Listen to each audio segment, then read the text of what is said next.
Hello, beautiful people. My name is Athol. I do daily videos talking about relationships and the world in which we have our relationships. And in this episode, I want to talk about one of the ways the internet itself can screw up marriage advice.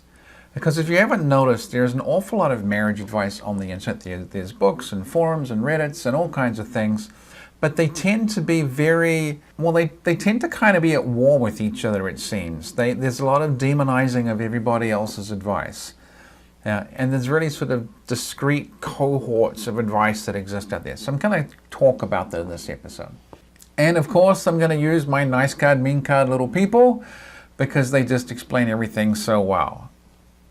Alrighty, so let's take the first sort of cohort. This is the one where people generally perceive that both men and women are nice by default. And in this sort of group you get a lot of the Christian marriage bloggers, you get a lot of Christian forums where everything is nice and sweet and they're tossing Bible verses backwards and forths and everything is beautiful and lovely and praiseworthy. You also get a lot of pro-social based relationship researchers and marriage therapists and marriage counselors and that sort of stuff, where they're basically trying to take this view that both men and women are nice by default.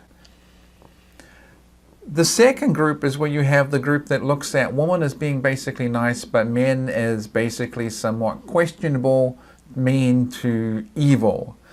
And in these groups you kind of get women who have written books about relationships where they've talked about their jerk boyfriends and how to stand up for yourself and how to not be taken advantage of by men in relationships. You get that feminist viewpoint stuff that's in there, and they may not necessarily think that any one man is particularly evil, but it is an evil society. There is a patriarchy that is oppressing women.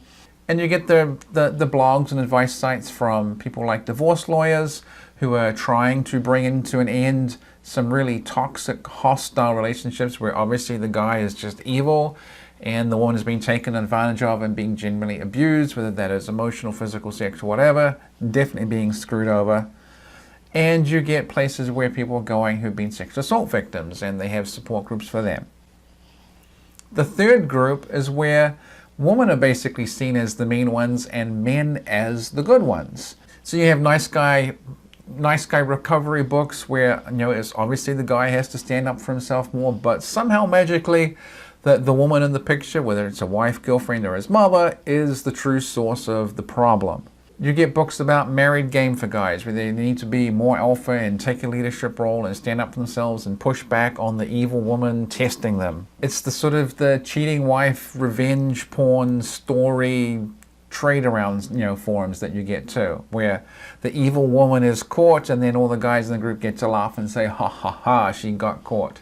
And I'll throw into this group the MGTOW movement. So MGTOW, men going their own way, where they're basically saying, the guys are good, but the women are evil, and it's such a bad situation, there's no point even really trying to have a relationship with them. So we'll just withdraw and not participate, because in their minds, a man trying to have a relationship with a woman is like trying to ride a tandem bicycle with a crocodile.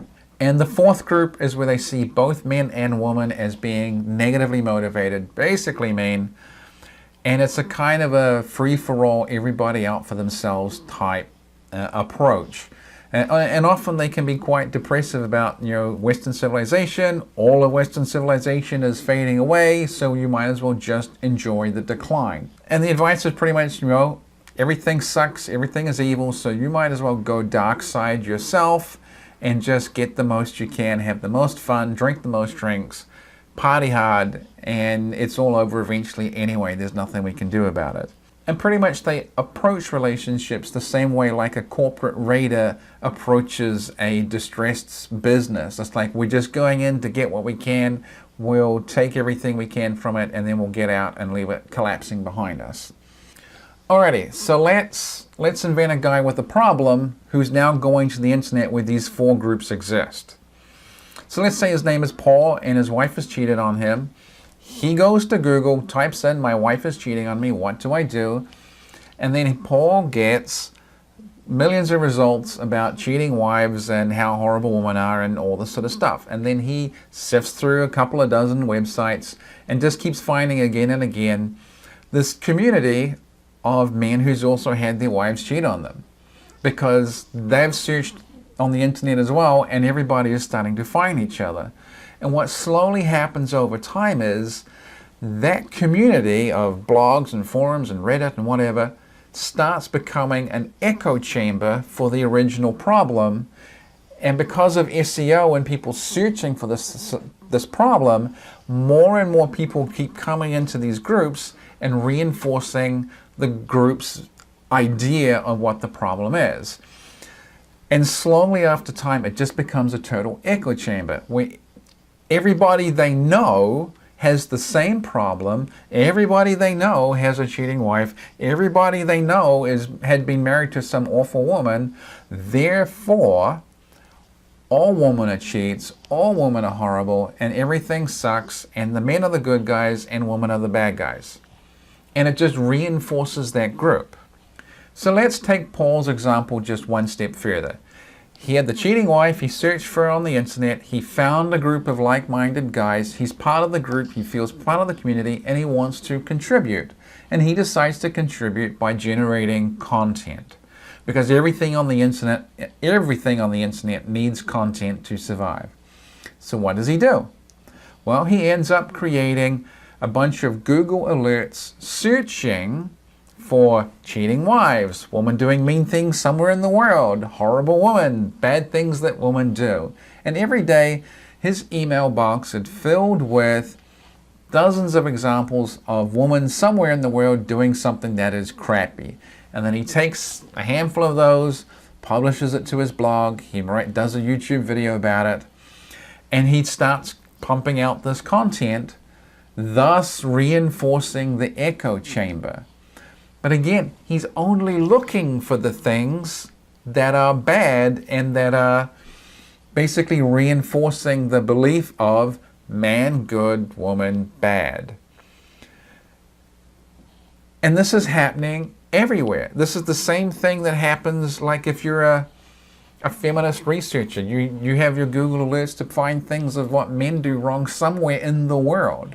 So the problem is that this echo chamber thing is happening in all four groups all the time. And none of these groups like talking to each other to any degree because they are all listening to the echo chamber of their own group. They're hearing constantly reinforcing messages in their own group. They don't talk to the others, and everybody is slowly demonizing everybody else. And once you demonize another group, there's no point having a conversation because who listens to demons? Wah, wah, wah, wah, wah. So what's the takeaway to all of this? Well, I think the takeaway is that all four of these groups are at least partially right some of the time. There's some valuable thoughts and insights in all of these groups. But they're not necessarily right all the time 24/7, and sometimes they can be badly wrong. I think the truth is starting to accept that both men and women can be either nice or mean, and you have to judge each situation on its merits rather than just going to some sort of default assumption about the other. And also, not everyone is 100% nice or 100% mean, and just because they've been 10% mean doesn't mean we write them off as 100% mean. So summing up, absolutely, go to the internet, ask for advice, look for advice, but just be aware that there are some echo chambers out there. And at the end of the day, all I'm saying is be mindful. Alrighty, so that's the show. Thank you so much for watching. I truly do appreciate it. If you're new here, please consider subscribing, and I will catch you tomorrow.